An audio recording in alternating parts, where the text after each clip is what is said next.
እሺ ዛሬ ስለ ስትሮክ እናወራለን። ስትሮክ ምንድነው? ስትሮክ ማለት ወደ ጭንቅላታችን የሚፈሰው ደም በሚቋረጥበት ጊዜ ጭንቅላታችን ላይ በሚደርስ አደጋ ምክንያት ሊከሰት የሚችል ችግር ነው። ይሄ ስትሮክ ወይም አክሲደንታል ብሬን ኢንጁሪ ሊባል ይችላል። በዚህ ይሄ በሁለት ምክንያት ሊከሰት ይችላል። አንደኛው በደም መርጋት አማካኝነት ሊከሰት የሚችል ነው። ሌላኛው ደግሞ በደም ስር መበጠስና የደም ጭንቅላት ውስጥ መፍሰስ ጋር ተያይዞ ሊከሰት የሚችል ነው። ይሄ በሚከሰትበት ጊዜ ግለሰቡ ድንገተኛ የሆነ ተዝለፍልፎ የመውደቅ ወይም ተኝቶ እንዳለ የመቅረት ነገር ሊከሰት ይችላል። ይሄን ምን ሊያስከትል ይችላል? ቀጥታ ለሞትም ሊያዳርግ ይችላል። ከዛ ውጭ ግን ከሞት ከተረፈ ግለሰቡ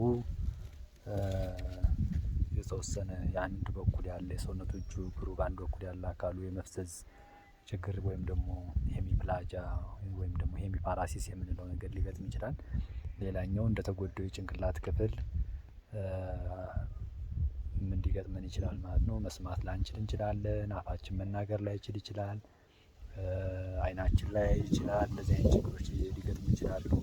ከዚህም ባለፈ ሽንት የመቆጣጠር ችግር፣ ሰገራ የመቆጣጠር ችግርም ሊገጥመን ይችላል። ወይም ደግሞ በተቃራኒው ሽንት ያለመሽናት፣ ሰገራ ያለመውጣት የመውጣት ችግር ሊያጋጥም ይችላል ማለት ነው። ይህም ያው የጭንቅላት እንደተጎዳው የጭንቅላት ክፍል ሁኔታ ማለት ነው። እና ለዚህ አጋላጭ የሆኑ ሁኔታዎች ምን ምን ናቸው ስንል አንደኛውና ዋነኛው የደም ግፊት በከፍተኛ ሁኔታ ሲጨምር ቶሎ ያን ግፊት መቆጣጠር አለመቻል ነው። ሌላኛው የሰውነት መጨመር ወይም ኦቤሲቲ ብለን የምንጠራው ማለት ነው። ሰውነት በሚጨምርበት ጊዜ ኮሌስትሮላችንም አብሮ ሊጨምር ስለሚችል ከዚህ ጋር ተያይዞ ለእንደዚህ ለደም መርጋትም ሊያጋልጠን ይችላል። እንደገና ለዚሁ ለጭንቅላት ደም መፍሰስም ሊያጋልጥ ይችላል ማለት ነው።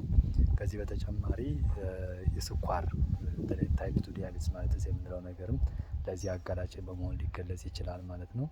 እነዚህ ነገሮች ለዚህ ስትሮክ ለምንለው ችግር የመጋለጥ እድላችን ይጨምራሉ ማለት ነው። በተለይም እድሜያችን ከ40 ዓመት በታች የመከሰት እድሉ ዝቅተኛ ነው። ነገር ግን 40 ዓመት በላይ ከሆነ ለዚህ ሪስክ ተጋላጭ እየሆንን እንሄዳለን ማለት ነው። ስላደመጣችሁኝ አመሰግናለሁ። ጥያቄ ካላችሁ ሀሳብ ካላችሁ ላይክ ሼር አድርጉ። አመሰግናለሁ።